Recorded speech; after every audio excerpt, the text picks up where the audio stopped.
cultures and continents, presents Music of Africa with one of Africa's leading composers and organists, Fela Sowande of Nigeria. Joining Mr. Sowande is the gifted Nigerian drummer, Solomon Ilori.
That, of course, was contemporary African music, because it is based on this African traditional melody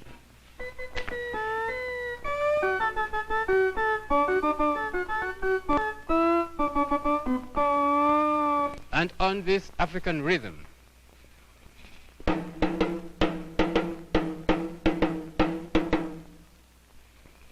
Now perhaps we should begin by meeting the individual members of the orchestra and seeing something of each individual drum. First, the konkolo, or the cowbell, as you would call it here.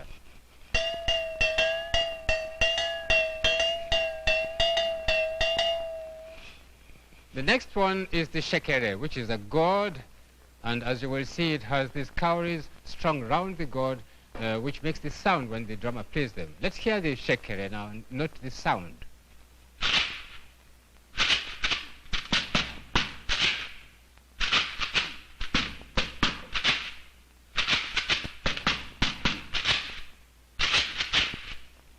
Now, if that seems to you very easy, I suggest you get hold of a shekere and try it yourself. Now we come to the kanango, which is one of the smaller sized drums in the African drum orchestra. And this is one of the accompaniment drums. Now we'll hear the kanango, and again I want you to note the tonal characteristic of this drum.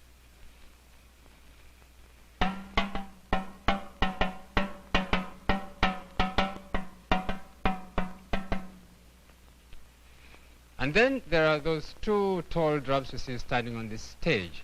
Now, these are the type of drums that you'll find in almost every African village. And these belong to the bass fiddle scale in our own drum orchestra. And as you hear the drum being beaten, I think you'll notice the depth of tone that there is in these drums. Now, let's hear these drums, these two big ones.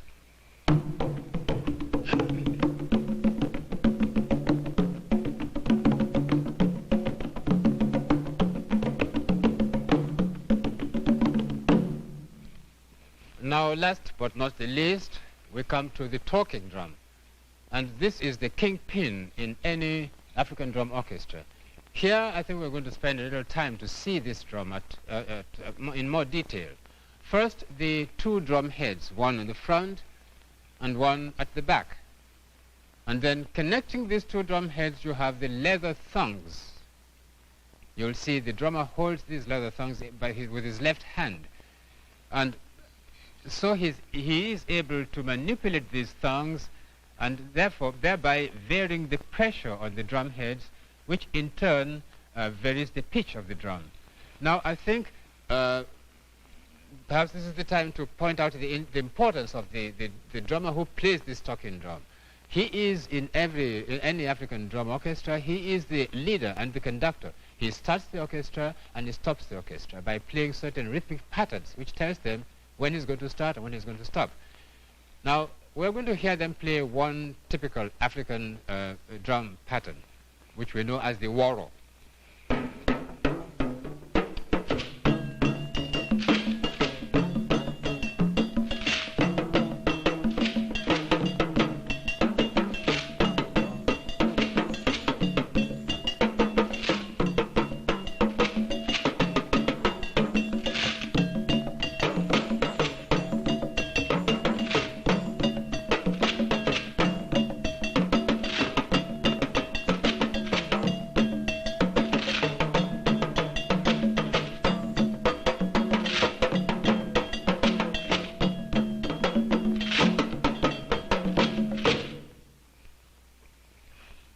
in this program, we are going to try and examine some of the more important aspects of African traditional music, and also what happens, or what has happened and is likely to happen, through the mingling of two cultures, African and European. But there are several points that I think we ought to pay attention to for a start. The first is that there are basic differences between European music and African traditional music. And one is that here we have this, we've come to the stage now where we have these things in layers. We have composers who do the composition, we have the performers who do the playing, we have the audiences who have to dress up to go and hear concerts at certain times and in certain places, all of which are very foreign to music in the typical traditional society anywhere in Africa.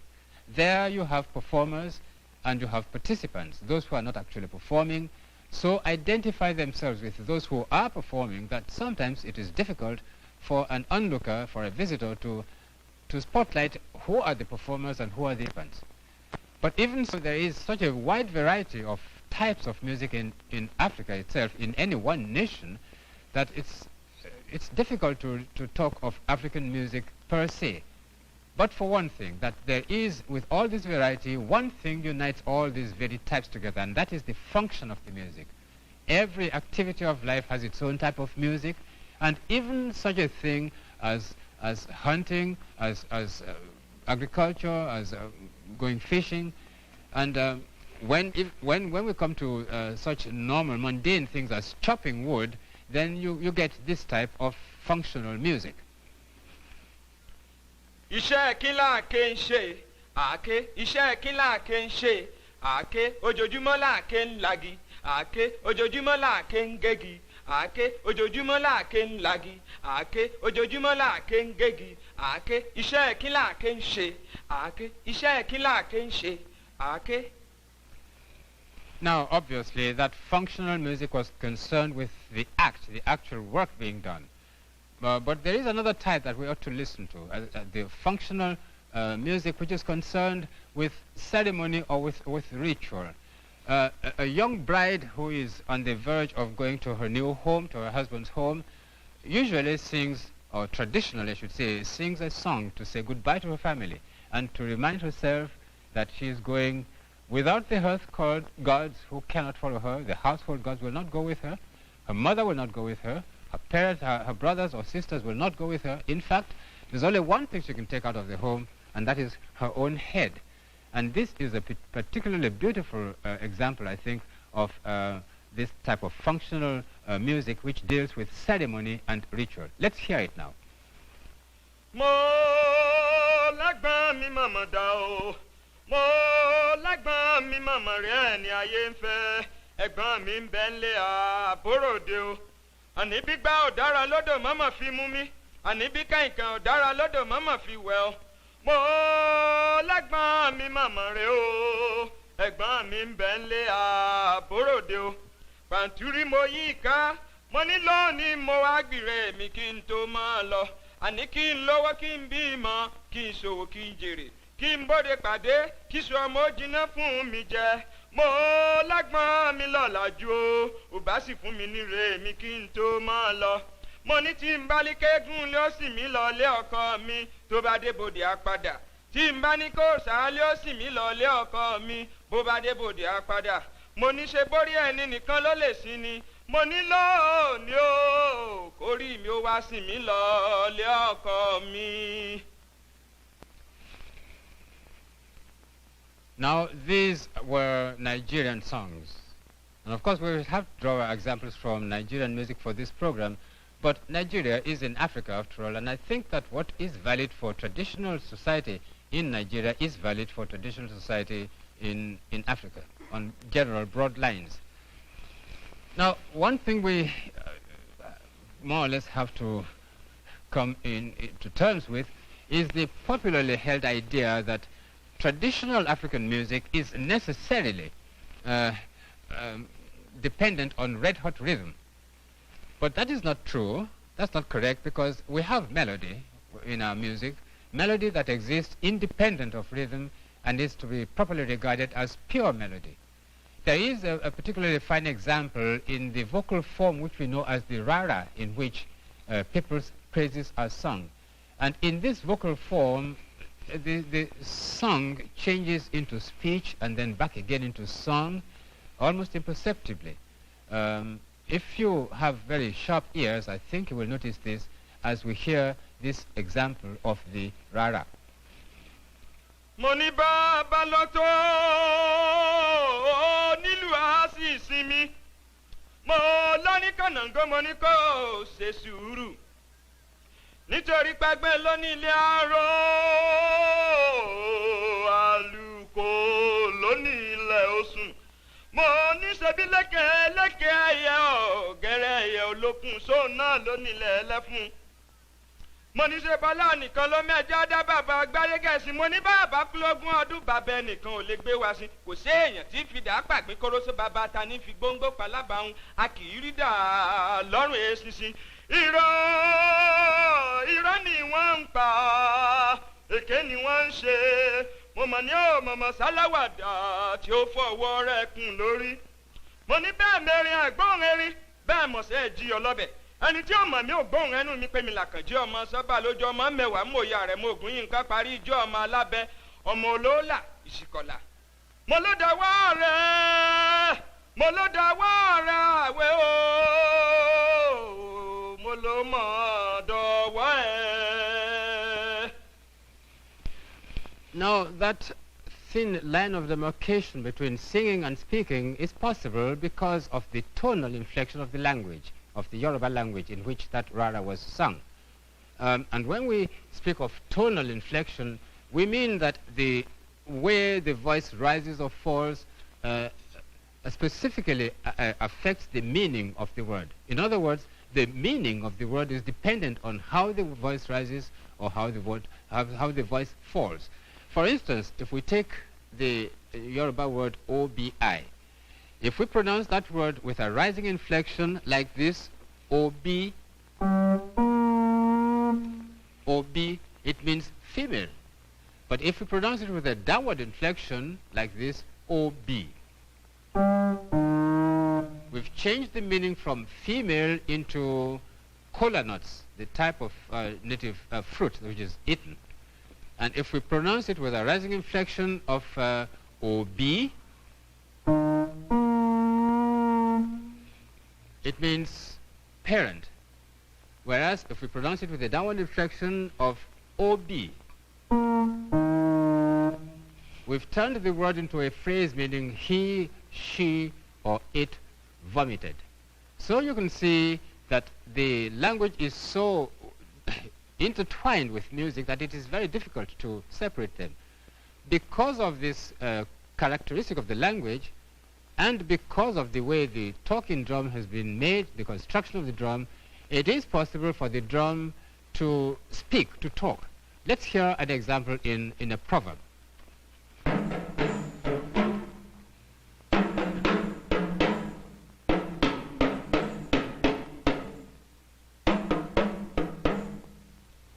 Well, what the drum was saying there was, in English, the robber's problem or the thief's problem is not how to steal the chief's trumpet, but where to blow it. Níbo ni ó ti fọ́n? Níbo ni ó ti fọ́n? Olè tó gbé kàkàkí, níbo ni ó ti fọ́n? Let's hear it on the drum once more.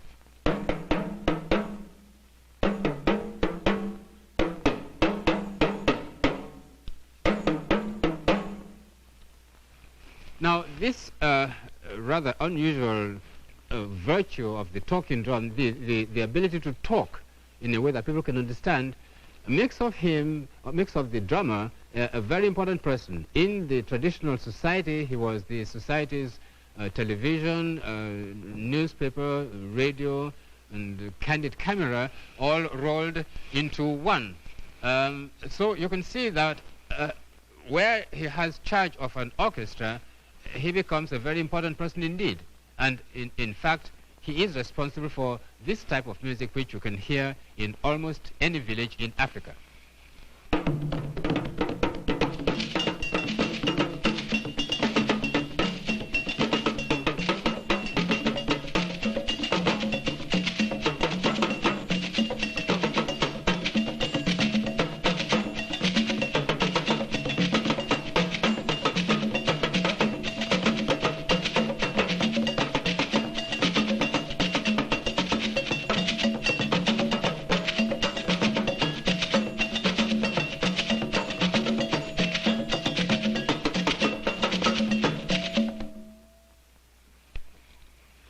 Now, what is happening today? Well, the two cultures are mingling. There's no question whatever about that. And one of the results is one of the most popular forms of music which is now very much in vogue, not only in Africa but outside Africa. Some people say it really originated from Ghana. Some say it's not from Ghana, from outside Africa. We don't know. But what we do know is that in almost every club, every club in West Africa, this high life is enjoying a very great popularity. There is a very fine example of this type of music, which is the result of the fusion of the mingling of these two cultures in the Tolani, which has been written by our master drummer, Solomon Ilori, and this I think we're going to hear right now, and I'm going to enjoy playing it with his group.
Now, that is most enjoyable, but that's not the only thing that has happened as the result of the mingling of these two cultures, because African musicians who have had academic training are now reaching back onto their own traditional music for melodies or melodic and rhythmic patterns, and are seeking to combine these with Western forms and Western techniques.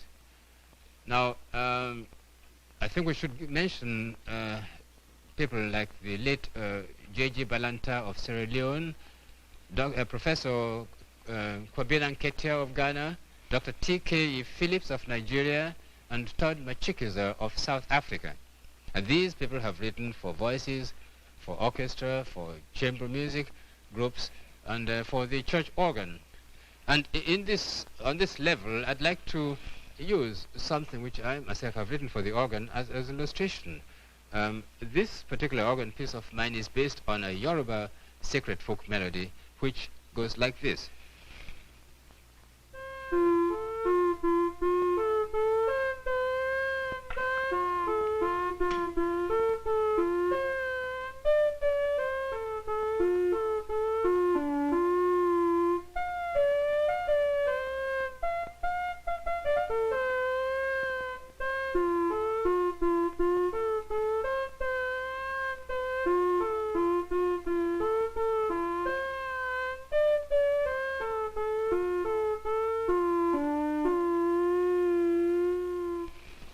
And the organ piece on which that tune, which uses that tune, is like this.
So you see from there that African music, like African life, is changing.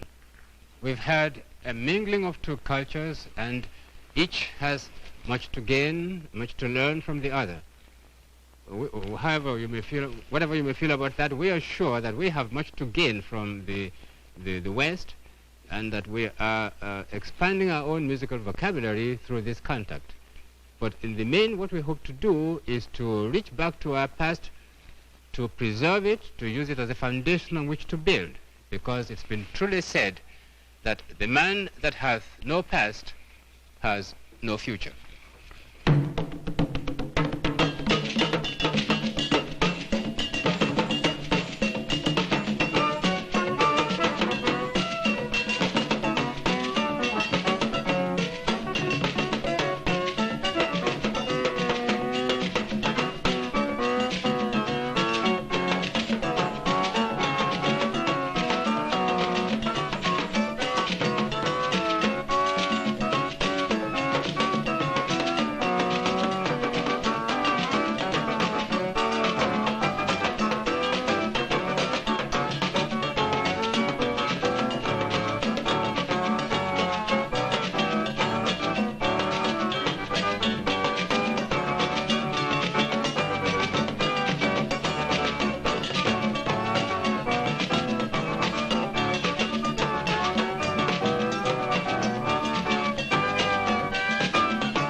This is NET, National Educational Television.